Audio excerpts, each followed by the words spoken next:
ശരി, ഇതിനകത്ത് ഇപ്പോൾ നേരത്തെ പറഞ്ഞു ആരാണ് സഹായിച്ചിട്ടുണ്ടാവുക എന്നറിയില്ലെന്ന്.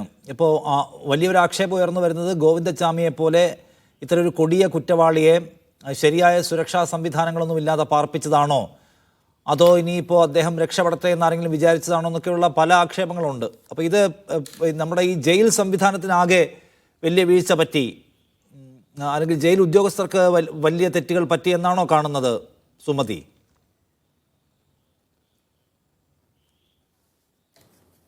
എൻ്റെ മകൾക്ക് സൗമ്യയ്ക്ക് പറ്റിയ അതുപോലുള്ളൊരു ദുരന്തം എൻ്റെ അറിവിൽ ഞാൻ ഇങ്ങനെ കേട്ടിട്ടില്ലേ. ഞാൻ പറഞ്ഞില്ലേ, അന്നേരം ഒന്നും എനിക്കത് സൗമ്യ കണ്ട ആ സമയത്ത് എൻ്റെ ബോധം പോയതാണ്.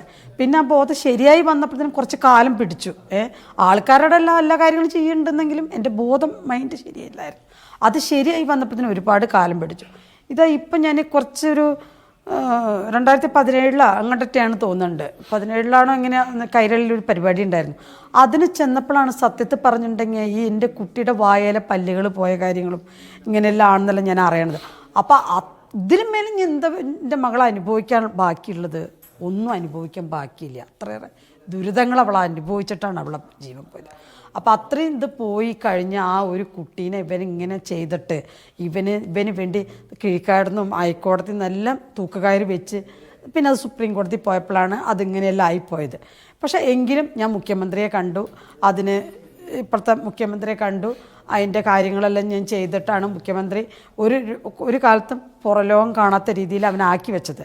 പക്ഷേ ഇപ്പം ഇവൻ അവിടെ ചെന്ന് ഇവിടുന്ന് പോയ ഗോവിന്ദൻചാമിയാണോ അവിടെ?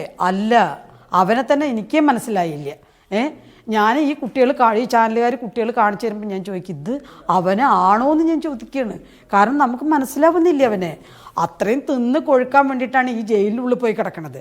ഇപ്പോൾ ഏത് മനുഷ്യനും എന്ത് തെറ്റ് ചെയ്താലും ജയിലിലേക്ക് പോകുന്നത് അവർക്കൊരു വിഷയമല്ല. കാരണം അവിടെ ഇപ്പോൾ സുഖമാണ്, ഭക്ഷണം സുഖമാണ്, അപ്പോൾ അവർക്കത് സുഖമാണ്, ജീവിതമാണ്. പുറലോകം കാണാൻ പറ്റുന്നില്ല എന്ന് മാത്രമേ ഉള്ളൂ അവർക്കൊരു ദുഃഖം. അപ്പോൾ അതല്ല, ഇനി ഇത്രയും ക്രൂരമായ ജയിലിൽ ചാടിയതിൽ എന്തായാലും ജയിലിലുള്ള ആൾക്കാർക്ക് അതിൻ്റെ ഉത്തരവാദിത്തമുണ്ട്. അതവർ തെളിയിച്ച് കൊണ്ടുവന്നേ പറ്റൂ.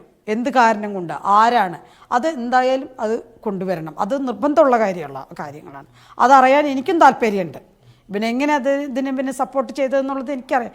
കാരണം ഒരു മകള് പോയിട്ടുള്ള ആ ശിക്ഷയ്ക്കാണ് അവൻ അത്ര കാലം അവൻ ചെയ്ത ശിക്ഷകളെല്ലാം. ശരി, ആരാണ് അത് ചെയ്തതെന്ന് അറിയണമെന്നാണ് സൗമ്യയുടെ അമ്മ പറയുന്ന കാര്യം. ഞാനൊന്ന് വരാം.